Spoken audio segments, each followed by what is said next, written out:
Hello दोस्तों, कैसे हो आप सब लोग। उम्मीद करता हूँ कि आप सब लोग ठीक होंगे। और दोस्तों, काफ़ी लोगों को समस्या आ रही है। काफ़ी लोगों ने सोलर सिस्टम तो लगा लिया है, बट उनको समझ नहीं आ रहा है कि उनके सोलर सिस्टम से मैक्सिमम आउटपुट किस प्रकार लें। बहुत सारे लोगों का कमेंट आ रहा है कि सर हमने 1 किलोवाट का सोलर सिस्टम लगा लिया, और जहाँ पे लोग बोलते हैं कि 5 से 6 यूनिट देता है, बट सर हमारा 1 से 2 यूनिट दे रहा है।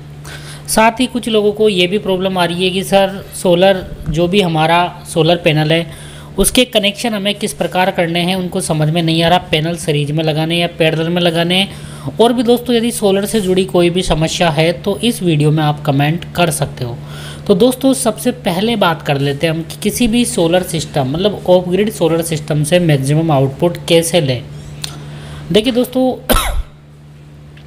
लगभग मेरे को 3 साल हो गए वीडियो बनाते हुए। तो दोस्तों, जो मेरा एक्सपीरियंस है वो आप लोगों के साथ शेयर कर रहा हूँ, क्योंकि मैंने बहुत सारे प्रैक्टिकल किए हैं मेरे सोलर सिस्टम पे। तो उन्हीं प्रैक्टिकल के आधार पर जो भी सार है, इसका जो निष्कर्ष है वो आप लोगों के साथ शेयर करने में जा रहा हूँ। देखिए, सबसे पहली चीज़ है कि दोस्तों, of grid solar system output energy तभी देगा जब आप सोलर से आने वाली एनर्जी को यूज़ करोगे, वरना सारी की सारी एनर्जी वेस्ट हो जाएगी। अभी भी बहुत सारे लोग इस लाइन का मतलब नहीं समझे होंगे, तो मैं क्लियर कर देता हूँ कि दोस्तों, मान लो मैंने 10 किलोवाट का सोलर सिस्टम लगा लिया, ठीक है। मैंने 10 किलोवाट का सोलर सिस्टम लगा दिया, उस पर एक 150 एच की बैटरी लगा दी, ठीक है। और मेरे घर पे केवल 2 फ़ैन हैं। अब मैंने 10 किलोवाट का सोलर सिस्टम लगा लिया, घर पे केवल 2 फ़ैन है, लगभग 150 वाट का। तो मुझे चाहे मैं 50 किलोवाट का भी सोलर सिस्टम लगा लूँगा, तो दोस्तों मुझे जो यूनिट मिलनी है 4 से 5, 3 से 4 यूनिट, वही यूनिट मिलेगी, चाहे मैं कितना ही बड़ा सोलर सिस्टम लगा लूँ। तो दोस्तों, सबसे पहली चीज़ तो यही है कि अपने यूज के हिसाब से सोलर सिस्टम लगाना चाहिए, अन्यथा आपको कोई भी फ़ायदा नहीं होगा बड़े सोलर सिस्टम का भी। जितना आप यूज़ कर सकते हो उतना ही सोलर सिस्टम लगाएं। अब दूसरी चीज़ है कि बहुत सारे लोग बोलेंगे कि सर हमारा लोड तो इतना ज़्यादा नहीं है, बट हम रात को भी एनर्जी यूज़ करना चाहते हैं। तो दोस्तों, एक तो देखो, एक तरीका ये आप दिन में मैक्सिमम लोड चलाओ तो आपका सोलर सिस्टम मैक्सिमम आउटपुट देगा। अब देखो, दिन में मैक्सिमम लोड तो हम नहीं चला सकते। आप में से बहुत सारे लोग होंगे जो ऑफिस कॉलेज ये चले जाते होंगे। अब उस टाइम जो एनर्जी आएगी वो तो वेस्ट हो जाएगी। तो इसका सॉल्यूशन है कि दोस्तों, आप बड़े से बड़ा बैटरी बैंक रखिए। मान लो मेरा 12 वोल्ट का इन्वर्टर है, UTL गामा प्लस 1 kV है, तो उस पर मैंने 150 एच की 2 बैटरी लगा दी। तो दोनों बैटरी मिलके लगभग 3.5 यूनिट तक कंज्यूम करती है फुल चार्ज होने में। तो अगर मैं मान लो स्कूल कॉलेज या कहीं चला गया और वो 3.5 यूनिट बैटरी के अंदर स्टोर हो जाएगी, फिर जब भी मैं आऊँगा उस एनर्जी को मैं यूज़ कर पाऊँगा। तो दोस्तों, पहली चीज़ यही है कि आप मैक्सिमम लोड चलाइए जिससे आपको मैक्सिमम आउटपुट मिले। यदि आप लोड नहीं चलाओगे तो कितना ही बड़ा सोलर सिस्टम ले लो आप, 1 से 2-3 यूनिट से ज़्यादा नहीं मिलेगी।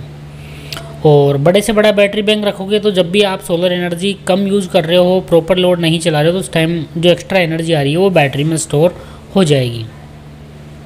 अब बहुत सारे देखो, मेनली सोलर सिस्टम काम कैसे करता है ये तो मैंने आपको बता ही दिया कि ऑफ ग्रिड सोलर सिस्टम में सबसे बड़ी समस्या यही होती है कि यदि आपको सोलर सिस्टम का मैक्सिमम उपयोग करना है तो आपको मैक्सिमम लोड चलाना होगा।